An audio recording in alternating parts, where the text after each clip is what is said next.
Warning, the following contains content intended only for mature audiences. Viewer discretion is advised.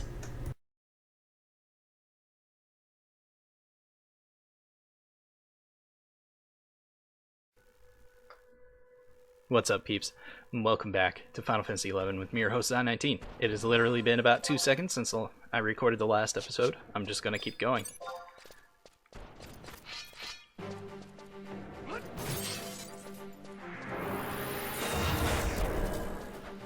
So, quests. Let's go ahead and grab this one's Aquins, really? Okay.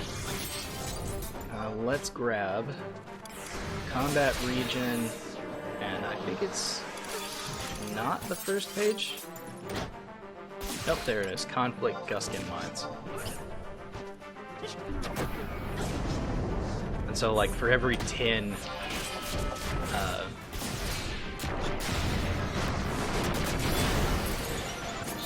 normal weapon skill again. Alright. For every 10 worms that I kill, I'll get Conflict Guskin Mines done.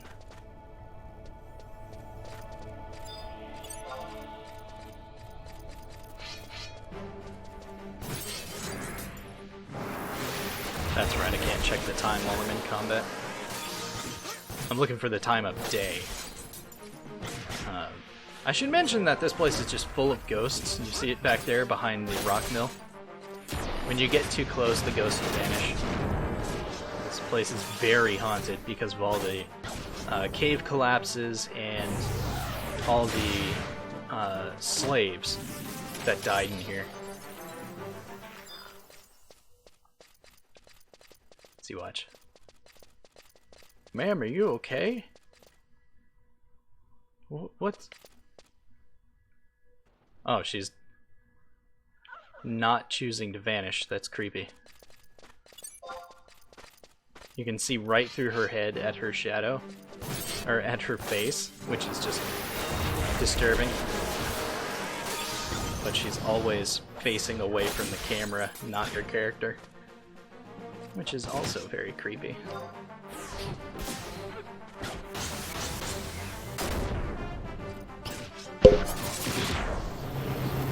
30 points, finally.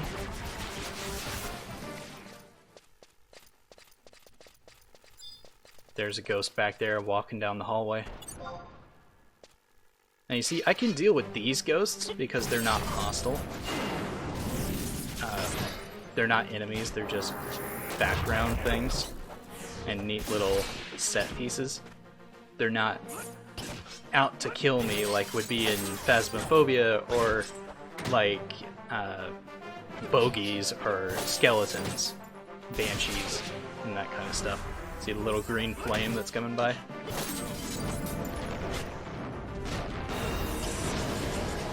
It made its way to me and then vanished. That's creepy. I hate that.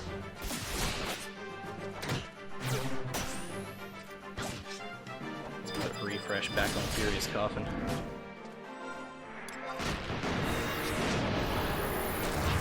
Hopefully it won't take an entire hour to get out of this place. But I do have to get 5 levels here. Although I might also just do 4 levels and some odd experience and then move on to fighting orichalcum shells in Fulcral Inlet in the past. Or durium shells, whatever they're called. But if I do that, there's not going to be bonus XP that I can get. Although I will be able to participate in a campaign should it pop. Like if a campaign battle pops while I'm there, I would be able to run over to the outpost and fight that. Not that I have a great desire to do so, simply because I might be the only one that shows up for that, which would pit me against, 30 or 40 enemies, which would suck. All on my own, which would suck a lot. But at least I'll have the Wings of the Goddess background music playing while I'm there.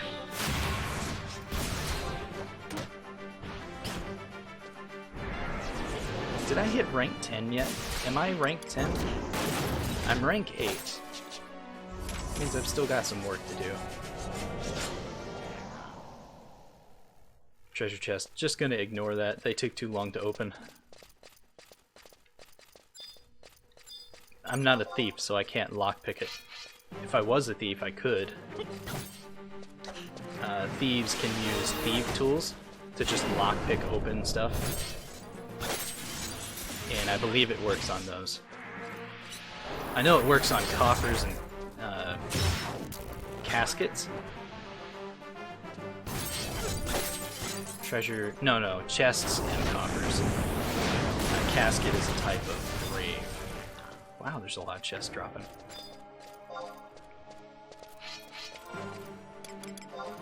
Should probably sort my inventory, just a tad. I still have my Emperor band on. Oh, my experience buff wore off. Okay, well, damn. Gotta put it back on.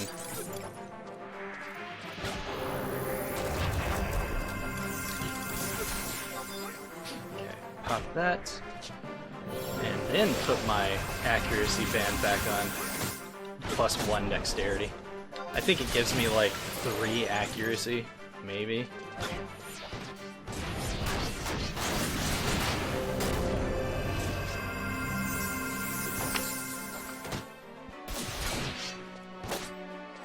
I'll be the first to admit that I'm being very lazy about keeping track of how many weapon skills I've done.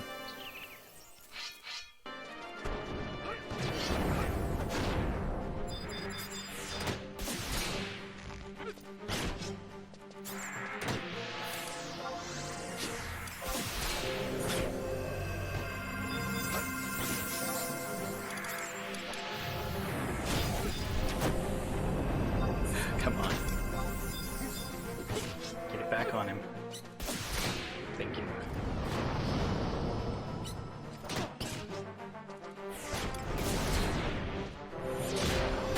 So much of my stuff is worn off. Oh, I feel so naked. Oh, Jesus.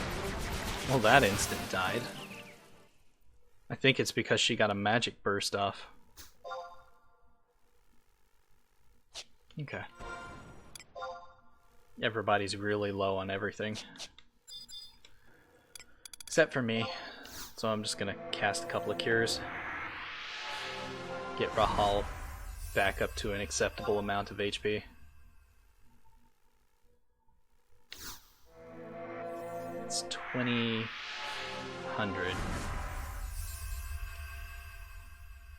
I know the undead spawn at the edges of the room, I believe. So as long as I stay towards the middle, I should be safe. Okay.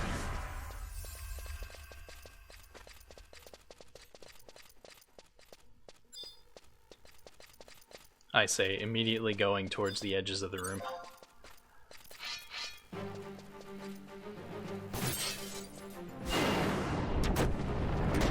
See, I think my next swords were like 84 or so. I didn't pick them up, but I'm gonna have to go get them.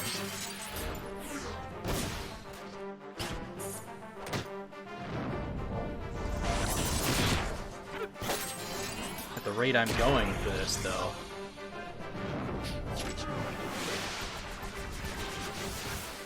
"11 sparks of imminence. It's such a tiny amount of experience that you get from this. Like a 100 experience for killing 10 enemies in this area. It's such a giggle worth thing. 20 more K. And it's already been 10 minutes. Yeah, I'm gonna be here for probably 2 episodes. 3 if you count the fact that I arrived here in the last episode. But there's not much I can do about that. And then I'm Hi? Jeez. I'm probably going to be in the next area for even longer. Probably 3 or 4 episodes. And then I know I'm going to be in the final area that I'm in for at least 3. Because I'm going to have to level 10 levels there. From level 90 to level 99. That's going to take quite a while. But at least I'll have the benefit of the not only my XP ring, but also training pages. It's like 2 adamant tortoises and like 4 of whatever those giant worms are called there. And that will help me level up a little bit quicker. But once I hit 99, it's not like I'm going anywhere else. That's the place where I level up for not just getting experience, but also getting limit points and capacity points. I'm just gonna be there for a long time. Of course, I'll go out and do other stuff. Like, I might do some missions or some quests as a red mage. Who knows? I haven't really decided what I'm gonna do post level 99. I know that I'm gonna grind a lot of limit points and stuff. A lot of job points, a lot of capacity points. I say that, I'm getting all the terms mixed up. You get experience until you're completely capped out at, like, I think 50,000 experience at level 99, and then you start gaining limit points, and when you get 10,000? Yeah, 10,000 limit points, you get a merit point. Yeah.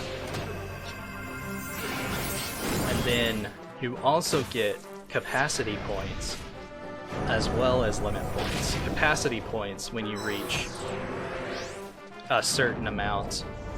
I think it's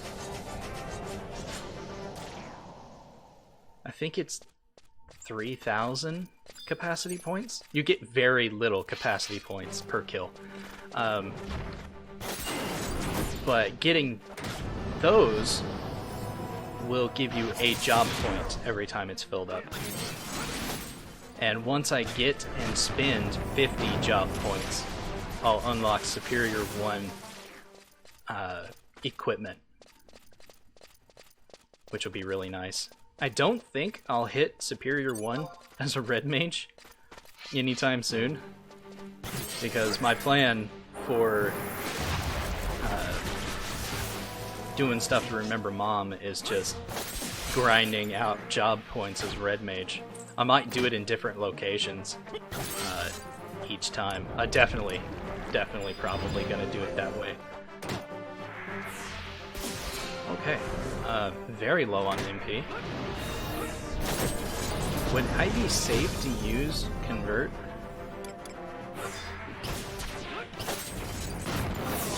No. Turns out no, I would not be safe to use Convert. It had to use an AoE attack right as I popped it. Son of a bitch. Alright. I just lost like 2 kills worth of experience. Fuck. What Convert does is it trades your HP and MP. So if you're full on HP and low on MP, then you'll be low on HP and full on MP. And I just used it at the wrong time. Like the worst possible time. What did that bump me down to? I hate that. I hate that. I hate that. Teleportation assistance. Well, since I'm here, and I used the last charge on my ring, I might as well go to Northern Sandy. God, for fuck's sake. Might as well go to Northern Sandy, travel to another home point, Sandiora, Northern Sandiora, and it's Eastgate, right? Yes. Might as well pop over here, trade my ring to the guard, because it's Thursday, and the last time I recharged it was on Saturday or Sunday. I should be safe to do so. I should be safe to get more charges for it. Because I was definitely going to use up the last charge getting to 84. But yeah. Hadn't died in like 4 episodes. Died to a stupid mistake. That hurts my soul. Emperor Band. It's recharged. Cost me 600 conquest points. Ugh. I was gonna trade the Zerum suit in Zerum Soot in for reputation. Oh, I can't sell it. Okay. I was gonna say, I'll just sell it here because it's taking up room in my inventory. Carbide, flintstone, zinc ore, earth crystals, copper, zinc.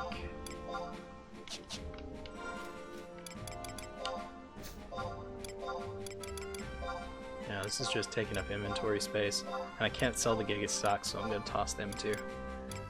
And then these things I'll just hold on to. Alright. Let's get back in there and try this again. God damn it.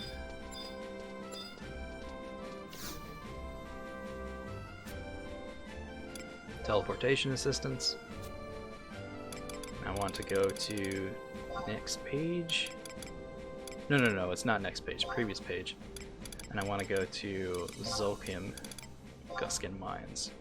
10 tabs.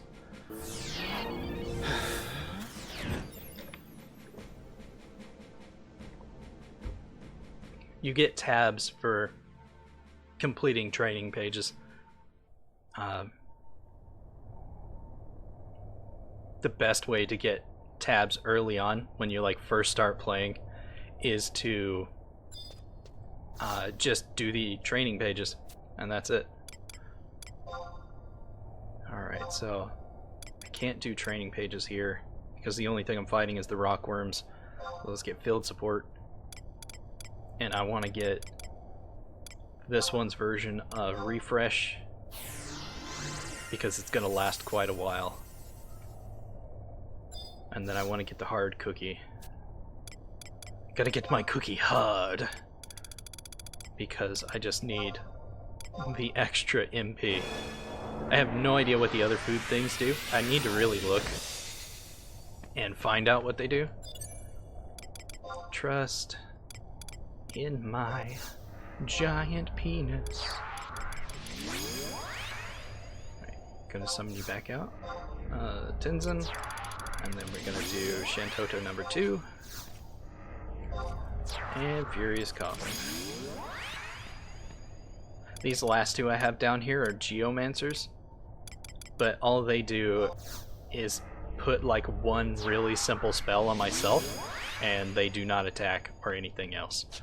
So it's kind of frustrating. Protect and shell me. I have very little MP considering how much my spells cost. It's kind of frustrating. But that's because I'm using Dancer as my sub rather than White Mage or Black Mage. If I had White Mage as my support job, I'd have way more MP. Or Black Mage for that matter. But alright. They're ready to go. I'm gonna pop Spec Ops just to get through here a little bit safer, a little bit quicker. When do I get Chocobo Jig?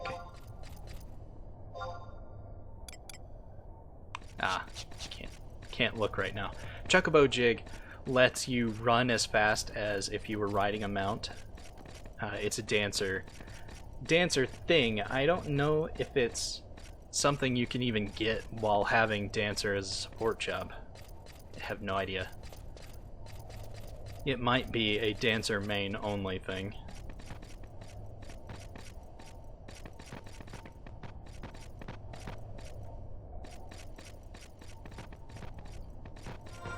How is my equipment bonus looking? Nope, still there. And the door is still open, because I'm the only one that's been here. So let's go ahead and pass through here.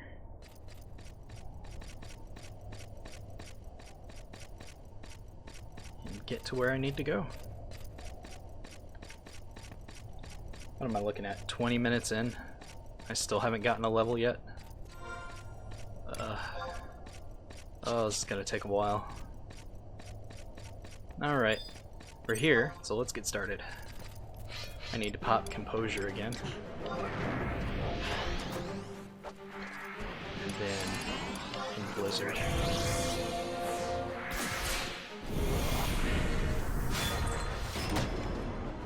I want to put a refresh on Furious Coffin. I also really need to save up quite a large amount of money and just go ahead and get the end level 2 spells and refresh 2. But that's going to cost me around 500 to 750,000 gil to do that. Because what I'm going to have to do is I'm going to have to go to the NPC and look in Prelude Gardens, buy 10,000 gils worth of stuff from her, wait an entire day. I think it's an in-game day, might be an Earth time day. And then come back, she'll have a level 2 shop. And then I will need to buy 250,000 gils worth of stuff from her as a level 2 shop. And then wait either an in-game day or a real-life day and come back and she'll be a tier 3 shop. At which point I'll be able to buy the end 2 spells, like in Stone 2, in Fire 2, that kind of stuff from her, and I'll also be able to buy Refresh 2. But all of them are ridiculously expensive. But I need all of them. I need all of the in 2 spells, and I need Refresh 2. Because Refresh 1 is just not cutting it anymore. It's not restoring enough per tick to keep us going.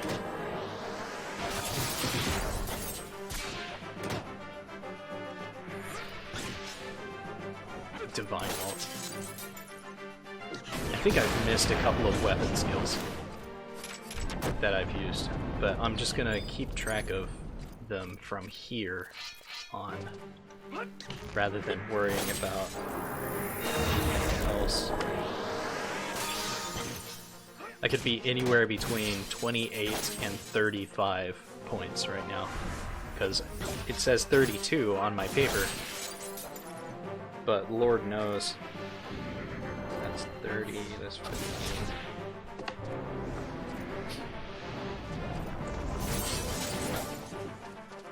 So, Lord knows. I don't know. Did I level to 81 finally? Yes, I did. I totally forgot to check to see if there were level 80 swords. I have to leave this place anyways at around level 84, and I think that's where the new swords are. So I'll just check then. I think he still has refresh going. I think he does, but I'm gonna cast it on him again. With the hopes that it overwrites the one he currently has. Oh. Okay, good. It killed it before I wasted my TP.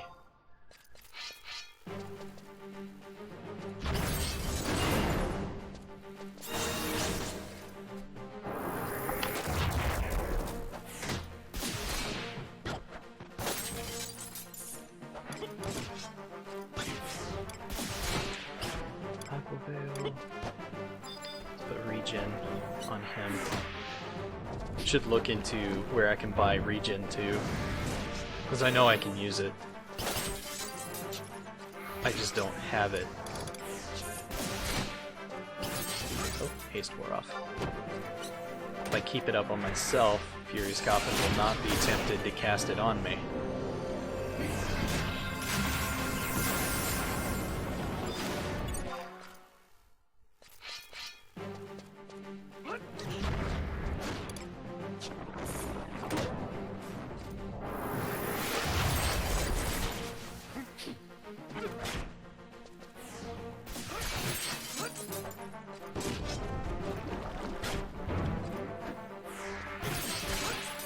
Hope you can't hear me drinking that. Just occasionally taking a sip of my drink. I'm having a Dr. Pepper. Yeah. Wife brought home Jack in the Box. Because she's a badass. She got like 2 hours of sleep. Because she had to go from working overnight shifts, which would have her working until like 1 o'clock in the morning and getting home at about 2, to having to get up at 4 a.m. In order to take a ranking exam. So they sent her home early the previous day, yesterday. They sent her home early yesterday. And then expected her to be able to sleep before going in and taking her ranking exam at 4 o'clock in the fucking morning. She says she thinks she did better on it this time than last time. I have no idea if that's actually the case or not. I love this. Mana Mist. Hell yeah. Please let that reach Furious. Okay. Good. Alright.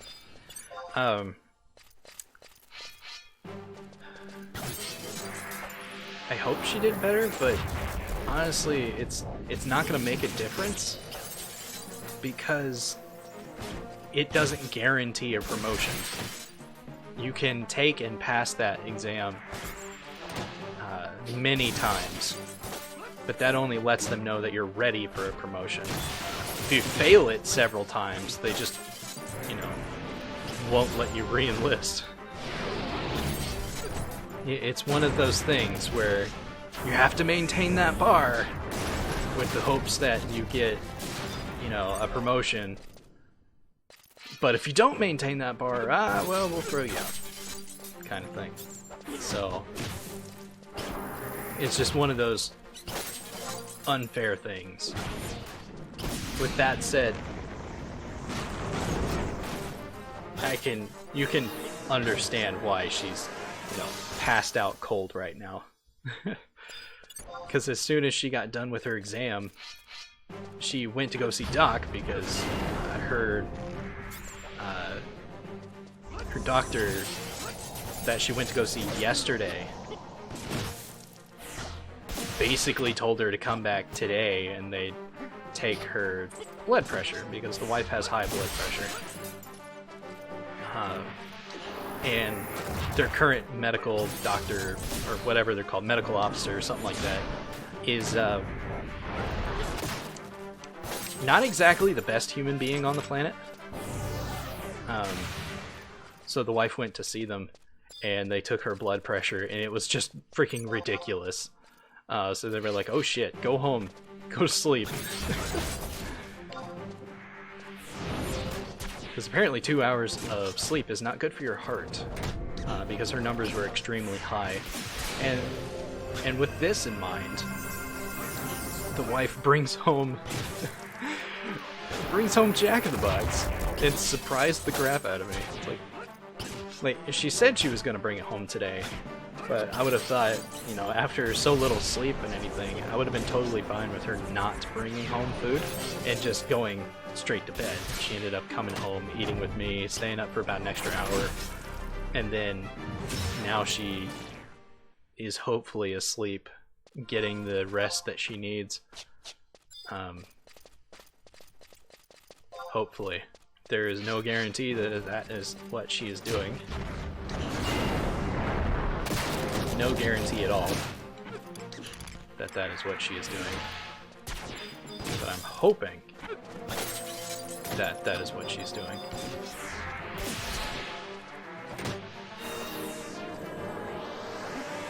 Thought I heard one of the cats vomiting behind me. He's about to get very angry. Thankfully, the cats don't give me reason to be angry at them very often. Especially lately.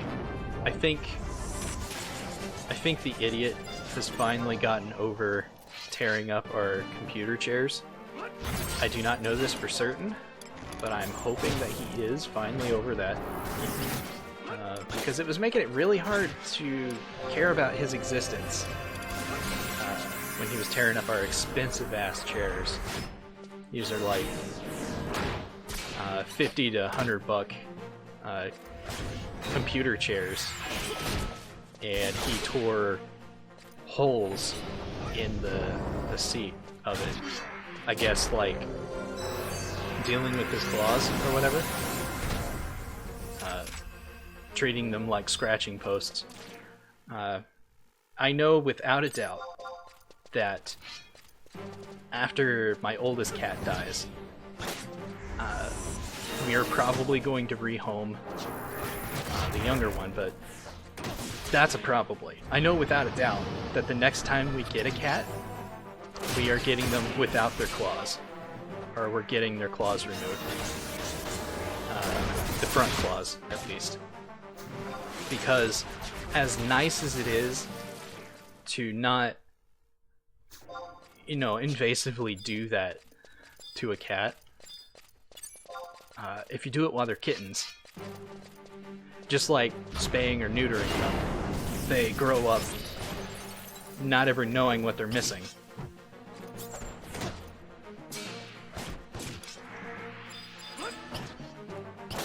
That's like circumcising babies.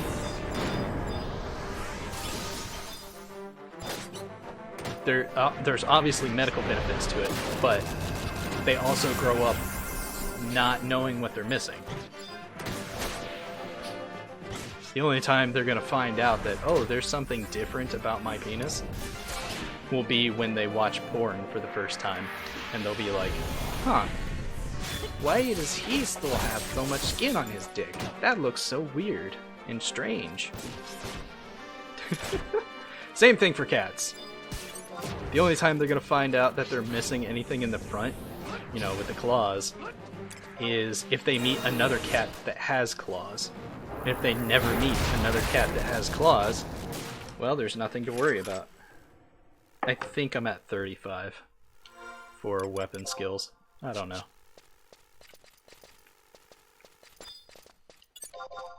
But yeah, if we ever get cats again, 100% they have to be declawed in the front. If you declaw them in the back, it actually screws up their ability to move around. They'll slip and slide more often. They won't be able to make jumps properly. They'll fall off of stuff a lot. It's not recommended. Because instinctually, they'll try to grip something with something they don't have, which is claws, and they'll just fall off. And while it's hilarious in like funny animal videos and stuff, they can get really hurt from that. And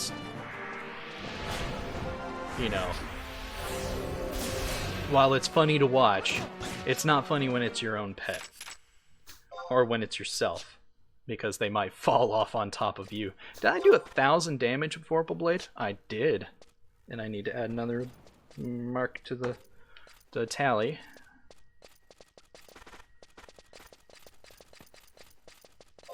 Because it's all fun and games until you have to take your pet to the vet and they tell you that one of their legs is broken and they'll never be able to walk properly ever again because of that.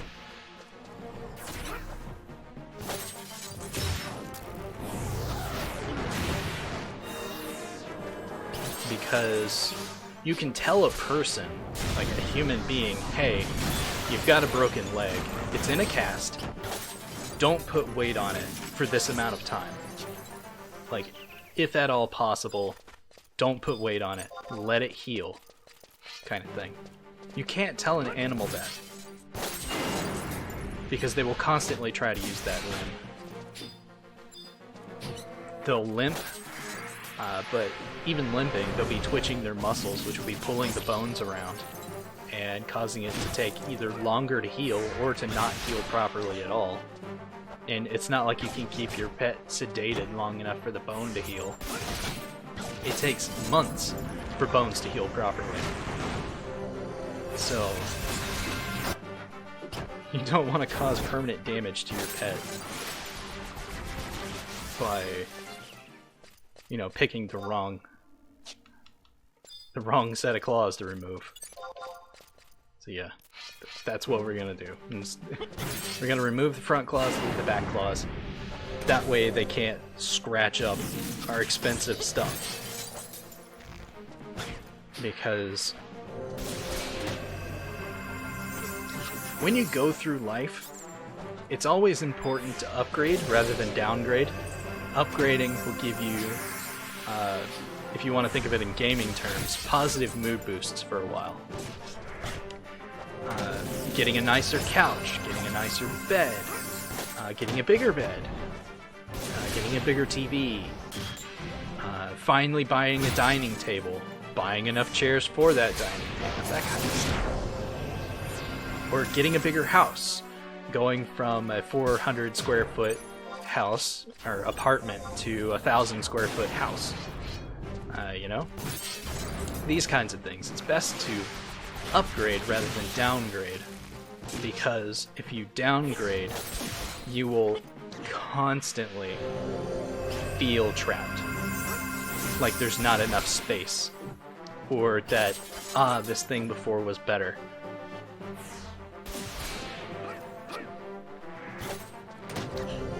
Or like, the thing before was comfier, or whatever. You can go sideways, like you can hold the bar up.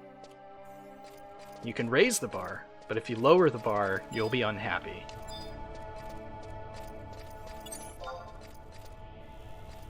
Generally that's how it works out.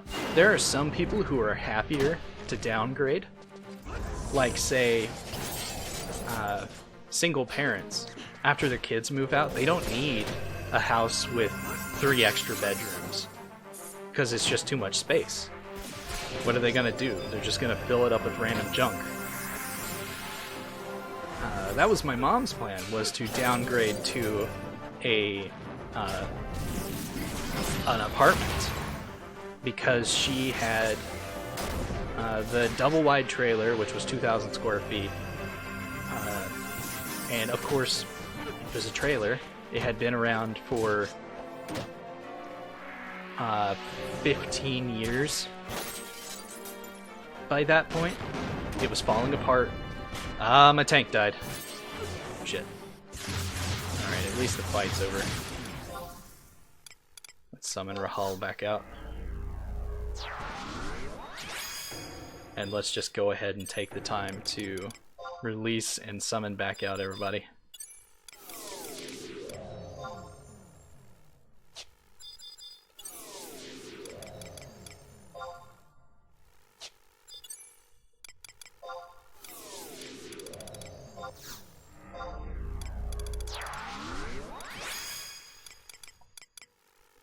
So she was wanting to get an apartment, but pretty much as she was thinking about doing so, the roof over my old bedroom, which had become...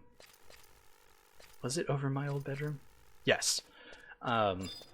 Which had become my brother's room, because he moved out of a tiny little room and moved into my room when I got kicked out.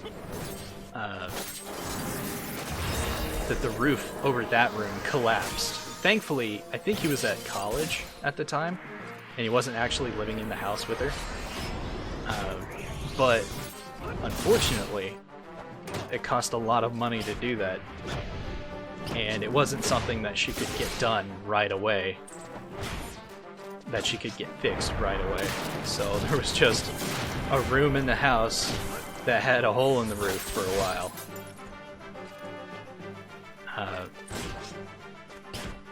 But right before she died, she finally got the roof fixed. And then before she could sell the house, she had a massive heart attack in her sleep and died. Oh, there's another ghost. So it fell down to my brother to end up selling the house, simply because he was still in Tennessee and I was in California. But even if I had been in Tennessee, I don't think I would have been able to handle that. Not just emotionally, but like where do you even go to do that kind of stuff? How do you handle that kind of stuff? I don't know. I think Nick did a fantastic job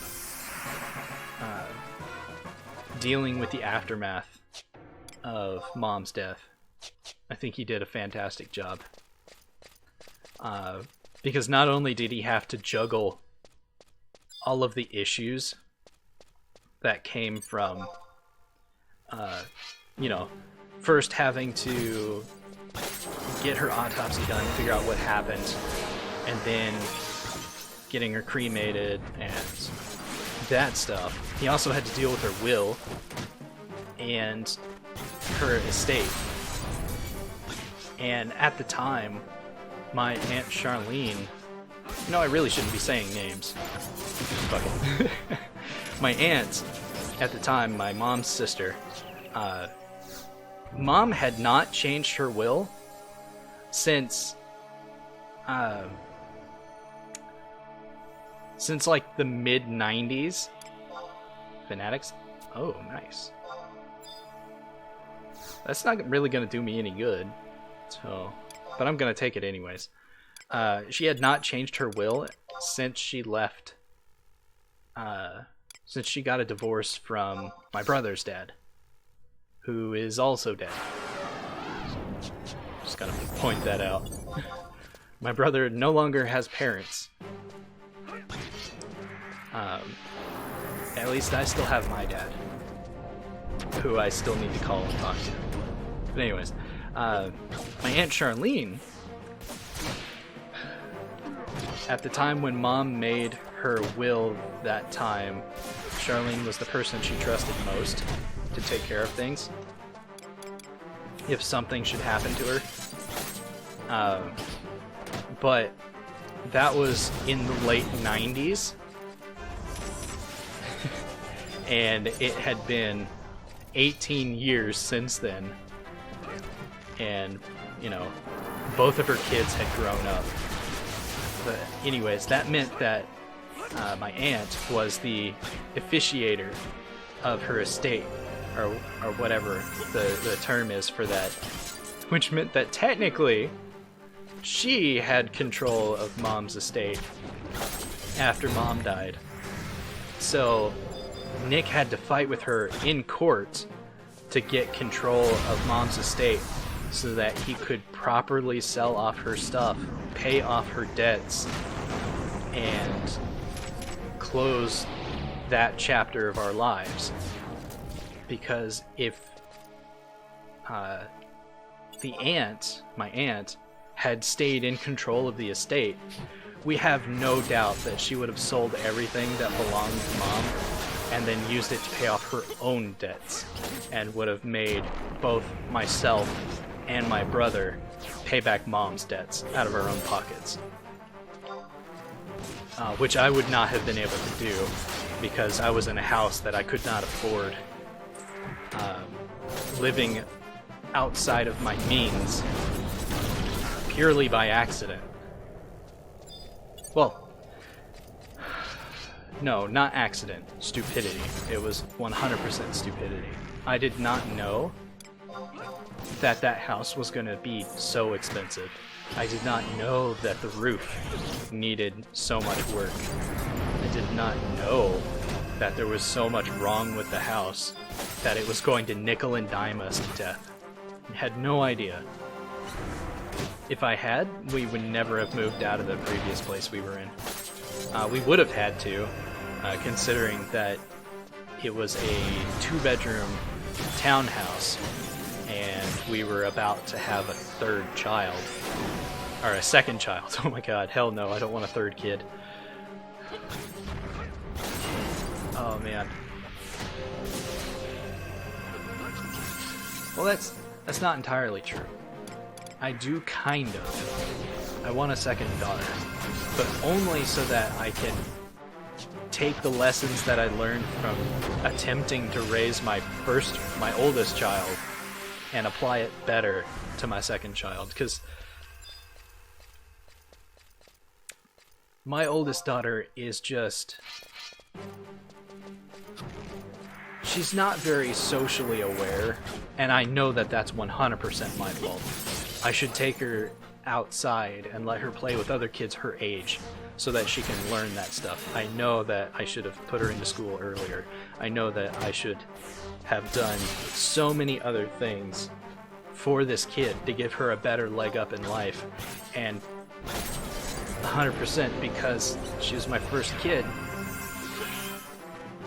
you know, I didn't know any of those things until now, because hindsight is 20/20, but foresight is impossible.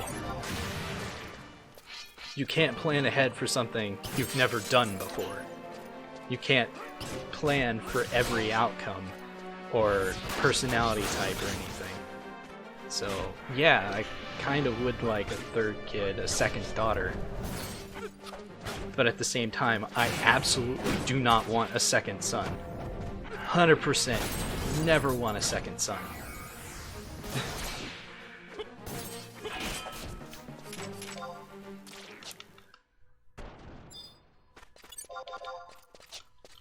Because I already have no idea how to raise this son.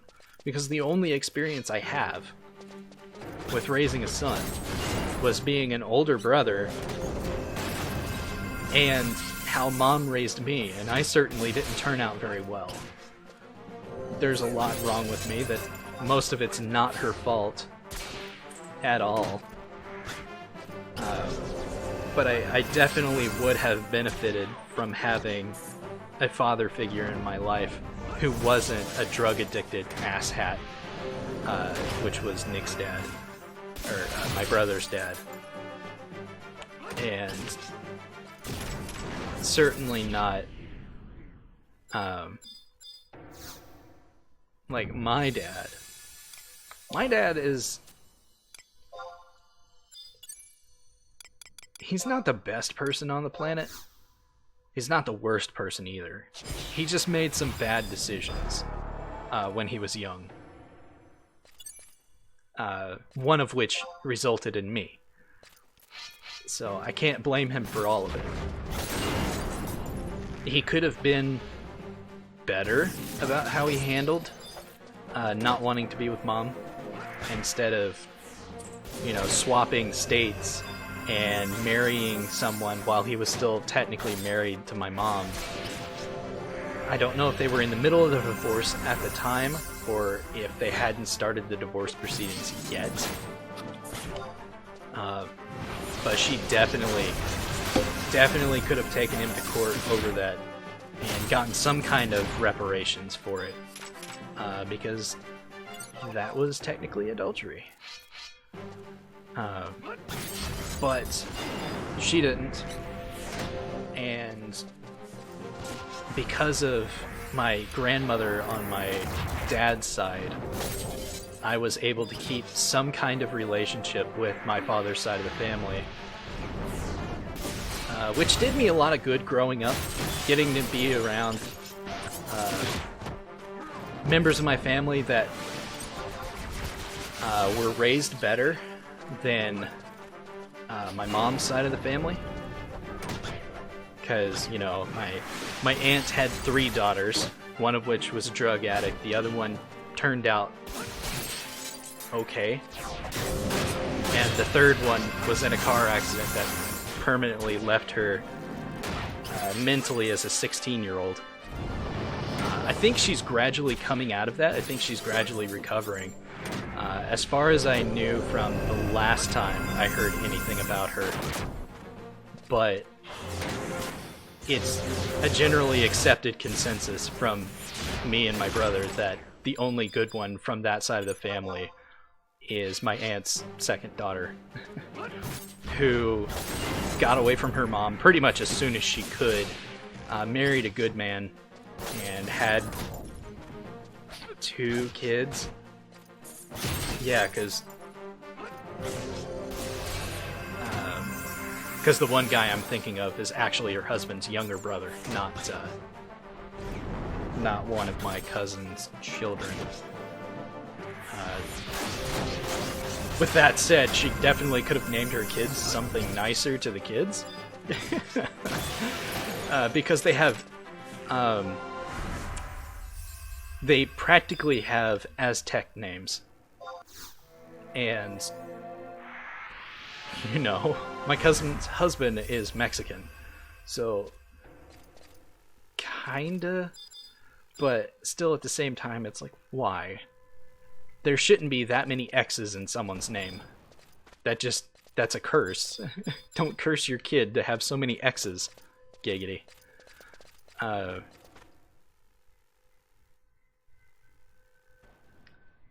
What was I talking about? Oh yeah, Mom's estate. But I think he handled everything fine. And he handled it way better than I could. Wow, I like rabbit trailed really hard off of the original topic, which was to upgrade, not downgrade. You can side grade, meaning get something that's, you know, the same kind of quality as the thing you've already got to replace something that's starting to fall apart. But downgrading will generally cause regrets and resentments. Mostly regrets from yourself. But could cause resentments if, like, say if my wife's chair fell apart and I got her a steel folding chair instead of, you know, a computer chair. She'd be, whether she was aware of it or not, she would be mildly resentful of me for that. And it's the little things. It's the little resentments that gradually build up over time that drive a wedge between people. You've got to be aware of your actions. Every time you're selfish, whoever you're choosing yourself over is going to slightly resent you for it, or majorly resent you for it, depending on their personality. So to keep a relationship going, it's generally a good idea to communicate with your partner, significant other, spouse, butt buddy, sex friend, or even family member. This applies for all relationships. It's good to communicate. It's also good to be considerate. I'm not saying be selfless. I'm not saying that you should put someone else's needs over your own all the time. That's not healthy. And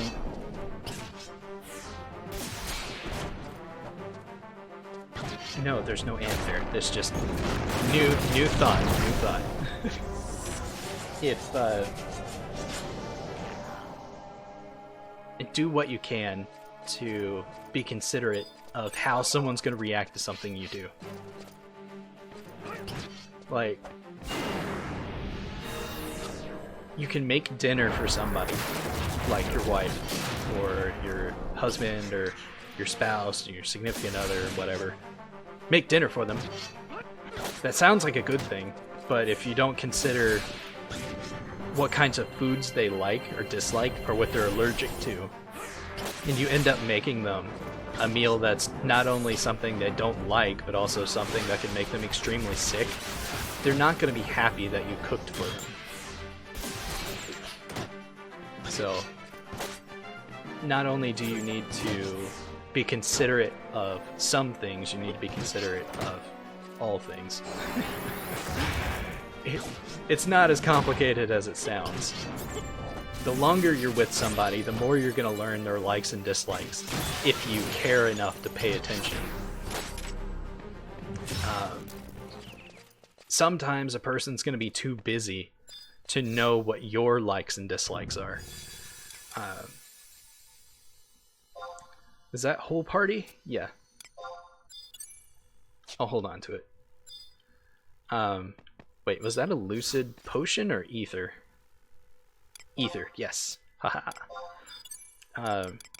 Like me, for example. I dislike almonds and walnuts and pecans.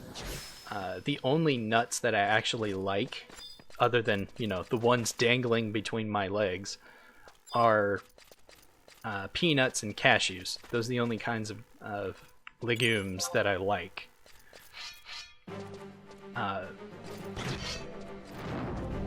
And it took my wife a long time to figure that out, even though I kept telling her, no, I don't like that.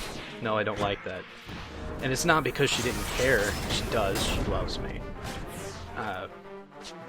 It's just that the woman is so busy and has so much on her mind all the time that she can't be expected to remember that. And I get that. And I understand that. That's why I only let it bother me slightly, and then I get over it. Because that's also another secret to a good relationship.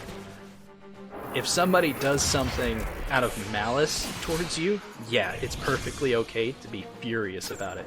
But if someone does something without meaning to, like it's just an honest mistake, or they just didn't know, or they knew at one point but they had forgotten, then it's a little thing, and you just need to let it bother you for a second, and then let it go.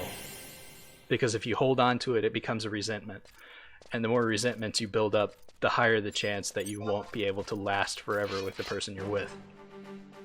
That's if you even want to last forever with the person that you're with. There are some situations where you don't want to know somebody forever, you just want to know them for a little bit. Like work friends.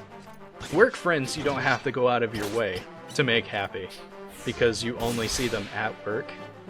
If all you do is be nice to them at work, then that's enough for a work relationship.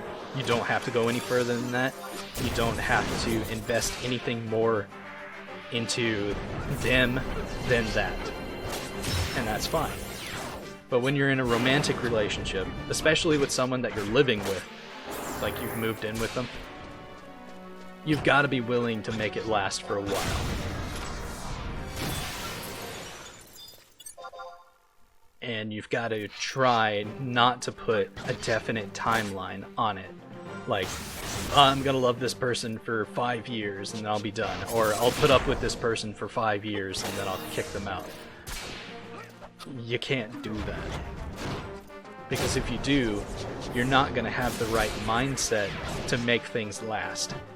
If you're like, oh, I'm only gonna do like 5 years with this person, you won't even last a couple of months.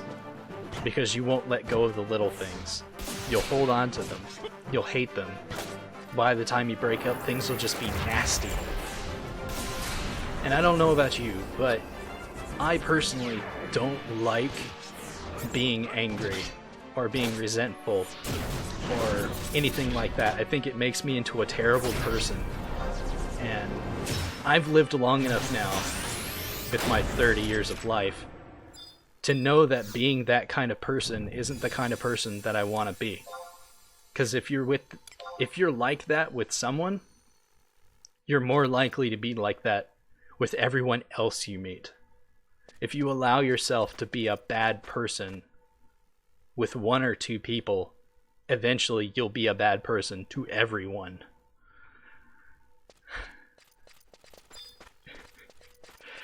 Everything is a slippery slope. If you're too selfless, too selfish, too concerned, too unconcerned, eventually you're going to slide down a slippery slope and fall into a pit that you're never going to be able to come out of. Sometimes that can be a good thing. Like if you try to be nice to everyone you meet, eventually it'll just become, second nature. Be nice to everybody. And that can be considered a good thing. Because nowadays, it's rather hard to run into somebody who's a comic villain. Or a cartoon villain. It's hard to meet somebody that you're supposed to hate right off the bat. Humans are complex creatures. We are diamonds with many, many facets. And many, many faces. And depending on how complex the person's personality is, they may or may not be the same person around you as they are around someone else, and that's okay. I myself am a chameleon. I change my personality and my behaviors and my speech patterns depending on who I'm talking to. Simply because either I know that's the most effective way to deal with that person, or that's just who I am.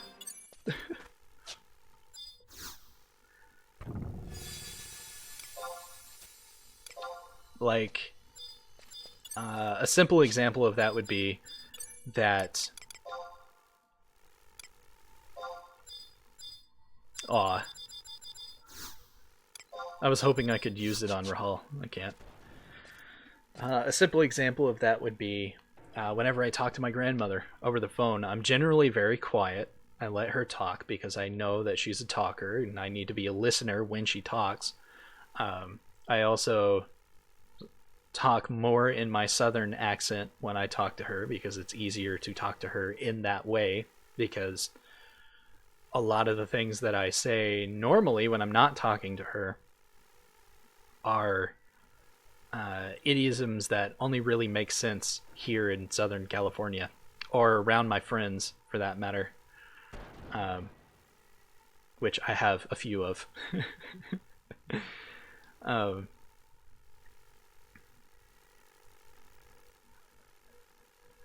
I'm also very aware of the fact that I can't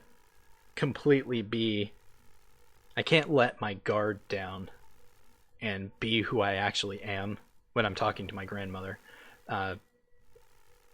because she's from a different time, and you either do or don't say certain things in front of her.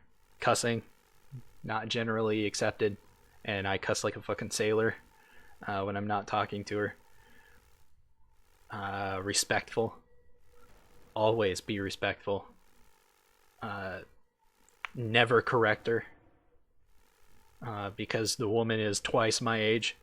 More than that. She's lived long enough that she's set in her ways, so correcting her will only make her angry and build up resentments. Haha, getting back to that topic. Shit. It's already an hour and 2 minutes in. Philosophy and life lessons and life advice with Zod 19 is gonna have to end here. Shit. How many levels did I even get? I only got 2, and that's because I died. Briefly. I might have just hit 83 if I hadn't have died, because I had to take all that time to get back out here, summon out everybody again, and all that bullshit. So, fuck. That put me behind schedule, but I'm probably gonna be here one more episode.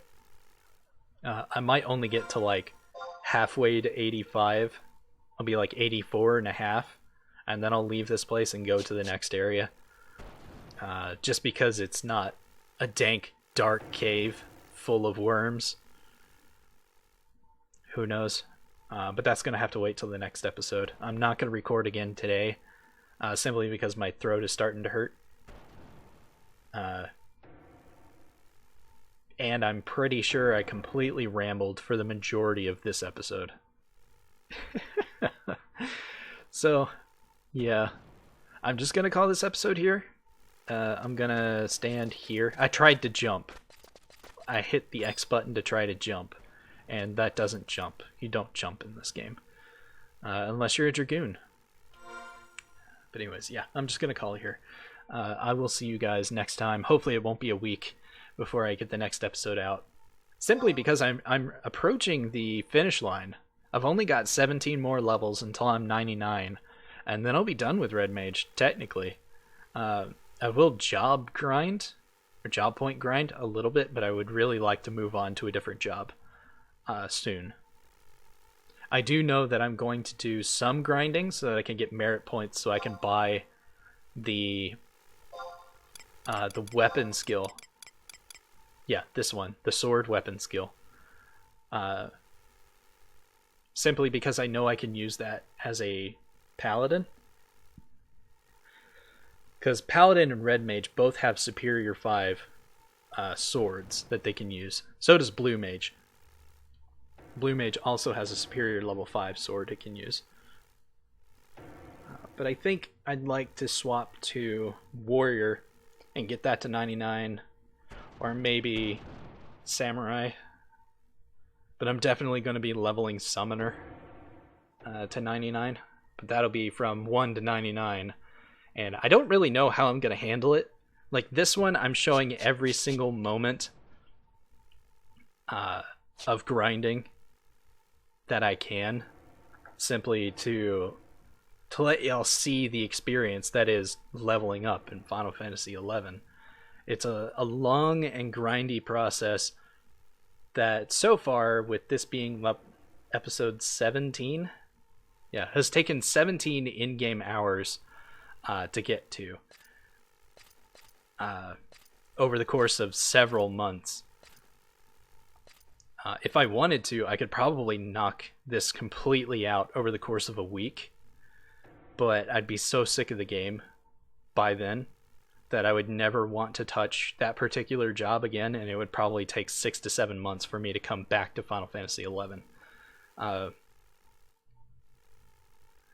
Even now, like playing 11, I haven't touched 14 since doing mount farming with my guild. I haven't actually played 14 to play 14, Final Fantasy 14, in a while.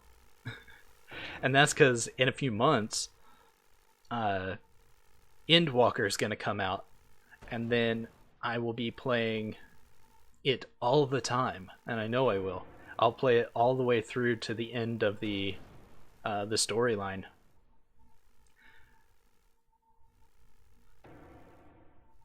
Because I want to. But anyways, I've got to stop talking now. I'm 6 minutes over what I'm supposed to do, so I'm gonna call it here. I'll see y'all later. Bye. Thank you all for watching, peeps. If you liked the video, please click that like button, and if you want to see more content from me, your host Zod19, be sure to click that subscribe button, and I will see you in the next video. Bye bye.